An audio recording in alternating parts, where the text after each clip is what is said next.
Diversification is the strategy of spreading your investments across different types of assets so that you don't rely on just one thing to succeed.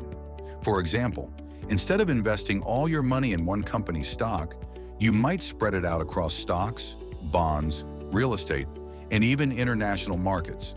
That way, if one investment performs poorly, the others can help balance it out. Diversification is important because markets are unpredictable. One stock, or even one sector, can rise or fall quickly. Imagine you only invested in tech stocks.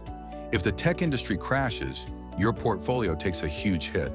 But if you had money spread across tech, healthcare, energy, and bonds, a drop in one area would be cushioned by stability or growth in another. In short, diversification helps reduce risk while keeping your potential for growth. There are several ways to diversify your portfolio. Across asset classes, stocks, bonds, real estate, commodities. Within asset classes, different industries, company sizes, or geographic regions. Through funds, ETFs and index funds automatically give you diversification because they hold many investments inside one package. The goal isn't to eliminate risk completely, it's to spread it out so no single investment can sink your financial plan. While diversification is powerful, it's not a guarantee of profits.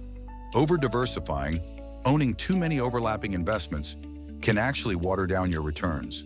The key is finding the right balance for your goals, timeline, and risk tolerance. Diversification is all about balance. By spreading your money across different investments, you reduce risk and give yourself a smoother path to long-term growth. If this video helped you understand diversification, make sure to like, subscribe, and share it with someone starting their investing journey.